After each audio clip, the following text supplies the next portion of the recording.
If you go back 300 years, the things that we take for granted today would be burned at the stake for.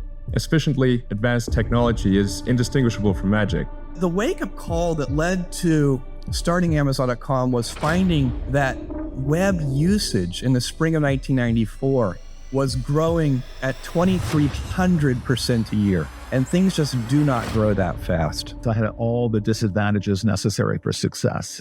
I think if it doesn't kill you, it makes you stronger. So when you want to build something great, it's not easy to do. And when you're doing something that's not easy to do, you're not always enjoying it. The opportunities are there, but you got to reach out and pick them up. I was lucky.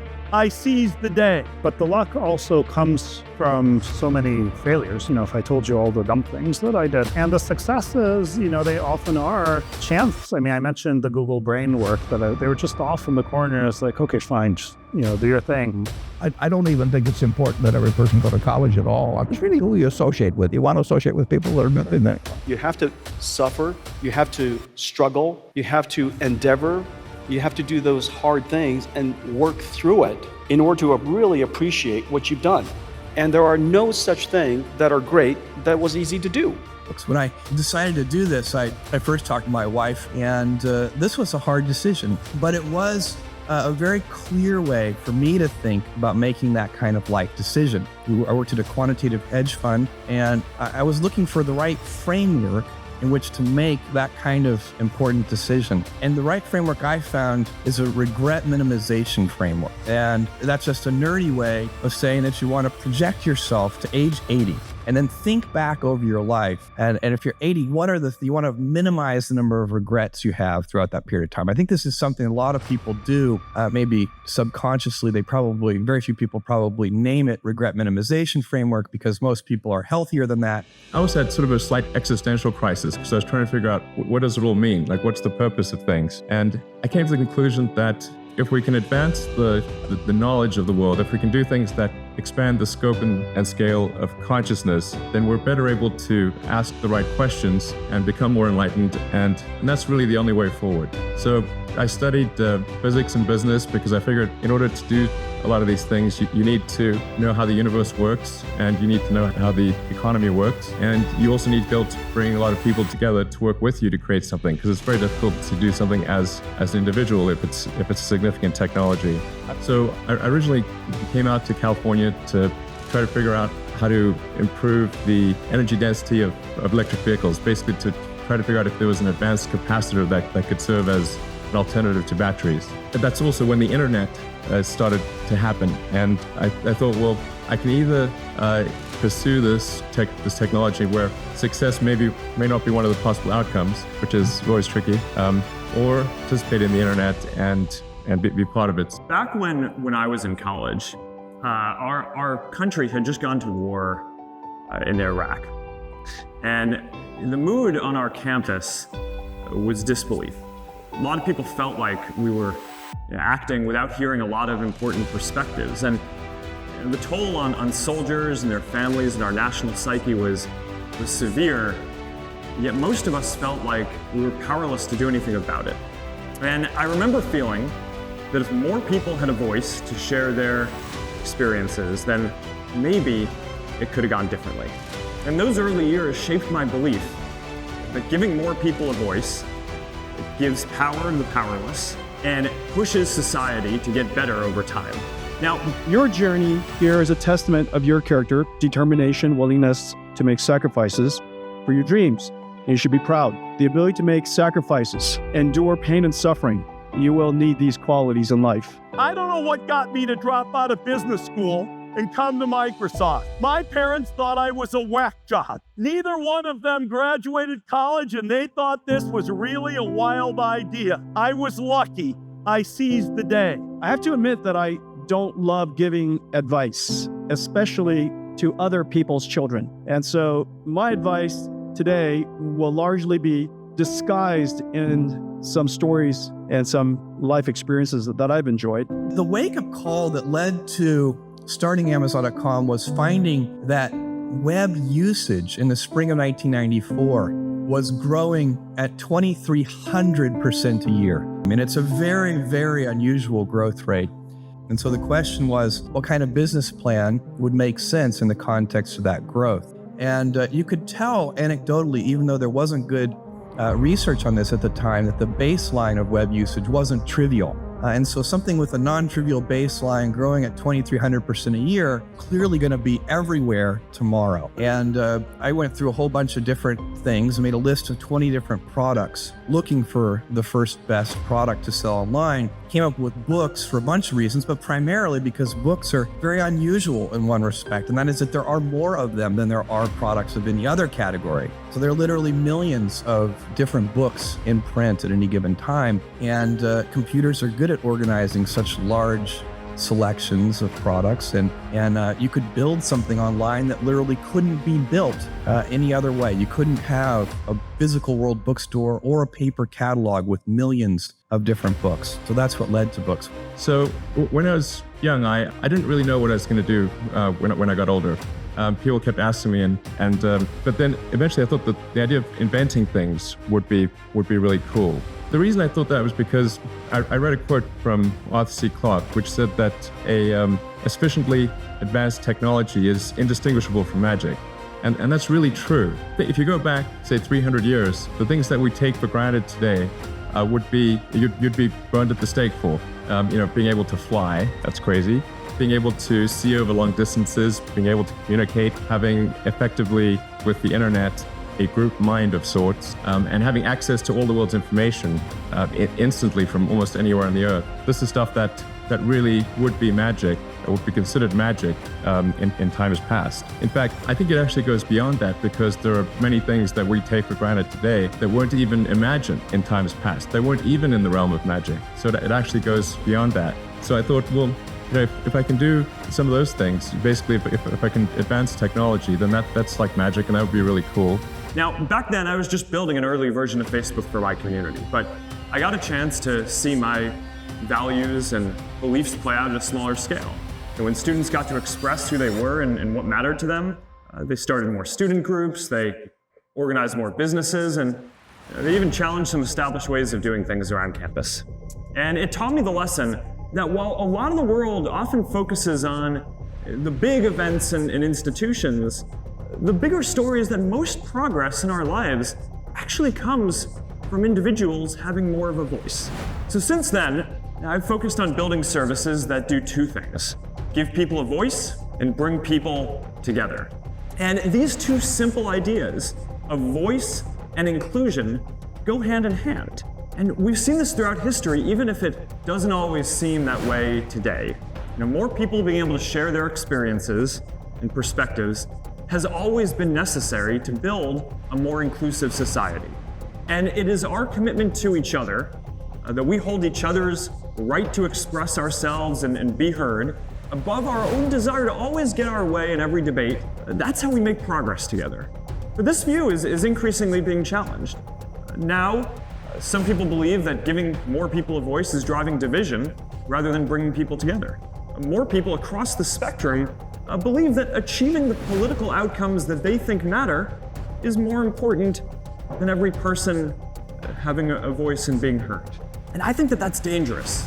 So today, I want to talk about why. I think if it doesn't kill you, it makes you stronger. So I've always been very ambitious. I've always been very curious. Moved to Silicon Valley right after I dropped out of college, and got a job as a computer programmer. I learned how to program when I was in college. My original goal when I started Oracle was to build a company of 50 people I enjoyed going to work with every day, and people that I respected and enjoyed working with every day. It got to be a little bigger than that. We have 150,000 people inside the company now. When you're raised on the south side of Chicago, you probably want to move someplace nicer. Well, life advice is, the most important thing, aside from the things I've talked about already, is really who you associate with. You want to associate with people that are better than you. I mean, basically, you'll go in the direction of the people that you associate with, and you want to have the right heroes. You want people, if you want to emulate somebody, you better pick very carefully who you want to emulate. And I don't even think it's important that every person go to college at all. I wouldn't worry. Some people are going to get a lot out of advanced education, and some people are going to get very little. And we have all kinds of jobs at 70 or so thousand a year, or 80,000 a year, that college training is not of use. And I actually was not keen on going to college myself. Yeah, my dad kind of jollied me into it. He could get me to do anything. But if they'd had an SAT test in those days, he would have taken the test for me. But I knew I could have a good time, and I liked investing, and didn't really feel I could read the books. I want to give you 3 principles to think about as you look at the opportunities that you have to make a difference. And it can be a difference in 1 or 2 people's lives, 100 people's lives, a difference in the world, a difference in arts or letters or science or business. I'll give you 3 things to think about. First, seize the day. The opportunities are there, but you got to reach out and pick them up. You've got to grab at them. Don't be afraid to make a mistake, because you know what you can do if you grab the wrong one? Drop it and pick up another one. It's okay. Seize the day. I think back of all of the luck, but also the times that were in front of me. People, Bill, Paul, they had the wisdom to seize the day when that opportunity presented itself. At 7th grade, age 12, I start at Lakeside School for all 6 years of high school before I head off to Harvard. Everything, the time I was born, the kind of mental approach I have where I can dive into things, even though that is sometimes confusing to people, and I wasn't a natural at certain social things. Through my friendship with Kent and Paul and all this computer work, it was kind of obvious to me that we could do a software company, not just a company with a software product like most of our competitors, but a company that would do every kind of software, and that we would hire better and have better tools and just move faster than anybody else for this magic ingredient. Even when this book ends and Microsoft is moving to Seattle with 18 people, we think we're on to something that nobody else sees, which is that with the exponential improvement of the microprocessor, computing will be essentially free, and that the ways that you'll use computing will be extremely broad. And so we said a computer in every home and a computer on every desk, and people thought that was a bit crazy. Childhood prediction that Paul and I made in starting Microsoft, that digital stuff and software would be a primary change agent in terms of how life changed and driving lots and lots of innovation, that's been borne out. And so you can view what's going on today with AI as simply a continuation of what starts with the microprocessor, the PC, the mobile phone, the internet, and how all that, now AI does take it to a new level. Instead of thinking that it's computing is free, as we improve these systems and make them far more reliable, you'll actually be able to think of intelligence as being free. And, that's even more radical in terms of how it changes things. I encouraged the graduates to engage with AI, the most consequential technology of our time. And I'll speak a little bit more about that later, but all of you know about AI. It's hard not to be immersed in it and surrounded by it, and a great deal of discussion about it. And of course, I hope that all of you are using it and playing with it. Some magical, some disappointing, and some surprising. But you have to enjoy it, you have to engage it. And these are extraordinary things that are happening that you should have an intuitive understanding for, because it's going to matter to you, it's going to matter to the industry, and hopefully you take advantage of the opportunity ahead of you. So the thing is, when you want to build something great, it's not easy to do. And when you're doing something that's not easy to do, you're not always enjoying it. I don't love every day of my job. I don't think every day brings me joy, nor does joy have to be the definition of a good day. And every day I'm not happy, every year I'm not happy about the company, but I love the company every single second. And so I think that what people misunderstand is somehow the best jobs are the one that brings you happiness all the time. I don't think that that's right. By definition, I would say, therefore, I wish upon you greatness, which by my way of saying it, I wish upon plain suffering. But the luck also comes from taking many shots, so many failures. If I told you all the dumb things that I did, we'd have to have a much longer session. And the successes, they often are chance. I mean, I mentioned the Google Brain work that they were just off in the corner. It's like, okay, fine, just, do your thing. Really started with this glucose sensing contact lens project. And that was another one where I said, put a computer in a contact lens. And I was like, you know what, that sounds crazy, but you go do your crazy thing. You can only have a couple people work on it. I'm not going to give you a lot of resources, but and yet here they are 2 years later, and they're, running, they're doing serious studies now. They have a big partnership with Novartis and Alcon, and they are, hopefully going to bring those to market. There's like no big deal, just give it a shot. And I think that mentality permeates Silicon Valley, and I think that's one of the strengths. There's really not much, it's not viewed so negatively to try something, even if it doesn't work out. For example, communication skills. I tell the students that come that they're going to graduate schools and business, and they're learning all these complicated formulas and all that. If they just learn to communicate better, both in writing and in person, they increase their value at least 50%.